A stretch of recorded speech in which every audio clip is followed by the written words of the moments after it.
Hi everybody, Julie Friedman-Smith here and Gail Bell with Parenting Power. And this month of April, we are talking about Earth Month. We're talking about our responsibility to reduce, reuse, and recycle. And we're thinking that you might be wondering, why is Parenting Power even talking about this? Because it's kind of an environmental issue. Is it really a parenting issue? And we just keep getting clearer and clearer the more that we're talking and writing about it this month, that it really is a parenting issue. Do you want to speak to that to start? For sure, because we have to remember that our actions speak way louder than our words, and this is a huge opportunity for us to model to our kids that, well, A, we have a responsibility day in and day out for the earth we live on, but also all about the external stuff. Right. So it's not only about the earth. While the earth is a pretty relevant, Huge. large thing. It's all connected though. Yes, exactly. It's really that our messages around this and about stuff and all the things we're bringing in and throwing away is really related to the external value rather than the internal value. And Tim Elmore had a great quote today. I wonder if can we remember it? I'm going to get it. It really resonated with both of us because again, Julie and I, in many instances, day in and day out in our private coaching, and when we're speaking to an audience, when we're talking to Children's Hospital about the anxiety clinic, we really need to get the focus for kids through our actions off the external stuff and back into you are whole, you are valuable. Do you have it? Yes, I do. It's so good. It's this great quote. Tim Elmore, we love listening to him. Self-esteem comes from knowing who you are intrinsically and using your gifts to contribute to a cause greater than yourself.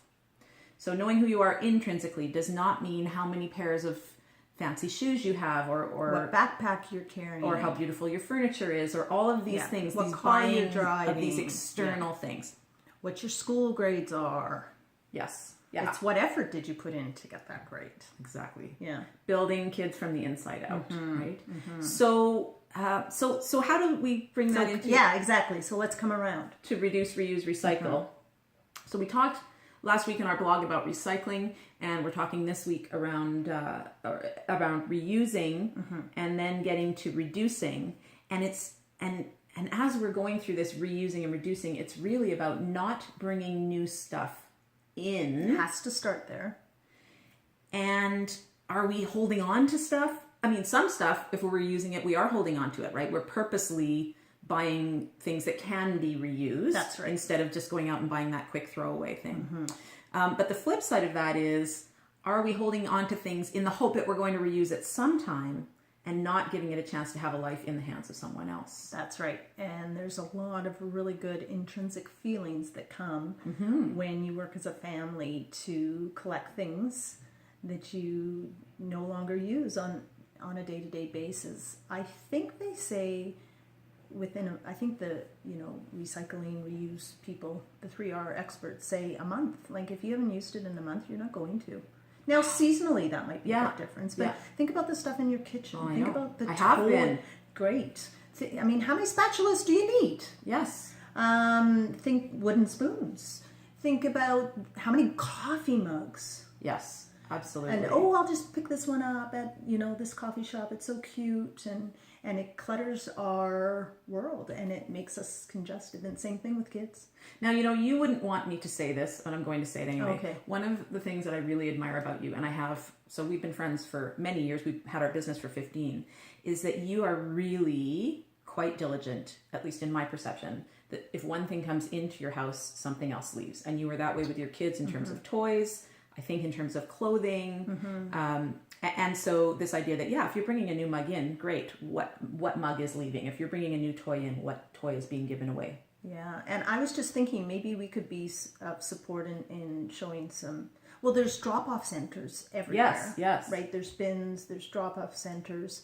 I know that some of the used kids' clothing stores now even have drop-off bins. So, will help that way, which is awesome as a business that they're doing that. Yes. So there's so many things. I was updating our Twitter account, and there was a tweet from the mustard seed saying they were desperate for all sizes of spring jackets. You tell your kids that, gosh. you get kids just love that. Yes, they do. And we love it all too, love it. It because makes us all feel brings so... the energy and gives us space, and It does. it's so It great. does. Yeah. Yeah. One thing that we made a video for you last week, and the sound didn't work.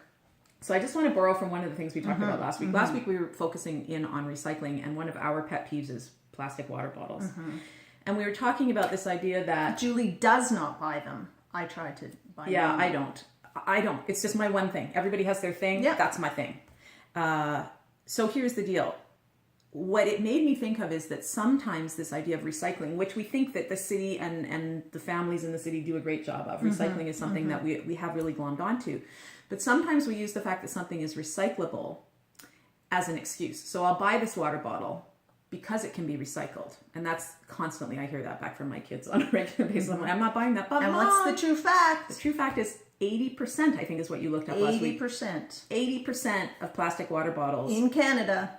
do not get recycled. They just get shipped somewhere else for their Or, landfills. and many in our And our landfills landfills. or in other countries' landfills. So again, not to be all doom and gloom, because that is No. certainly not our mission. It's really awareness, as we always say, of how is this going to fit into our family? Why are we buying so much? Oh, there was one more thing you wanted to talk about. Wow, this video is maybe going a little bit long. Loot bags. Okay, that's my pet peeve. I know. That's why I wanted you to get on your high horse. Birthday loot bags. I hear that parents are still doing them. And I can't say every parent I've talked to about this, has this angst about going to usually a dollar store and buying the crappy plastic stuff that was maybe made in a country by young children, and then they put them in this bag, and they're cheap and they break and they're not healthy. And why are we still doing birthday loot bags? Yeah.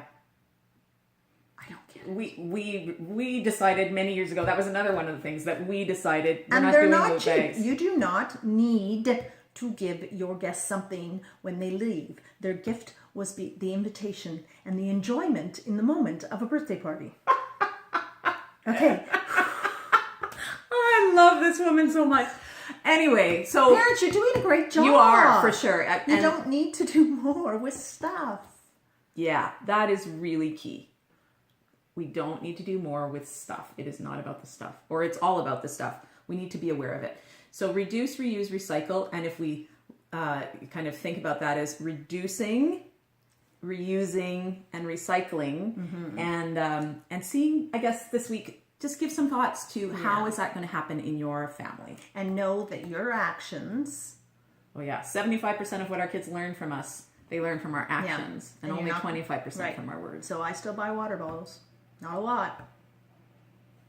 Whatever, you do lots of other things. Yeah. We all So each have to find our own acknowledge what thing. you do really, really well. Yeah. And then try to build on that a little bit. Tiny Totally. steps. Baby steps. Yeah. We'll talk to you next week.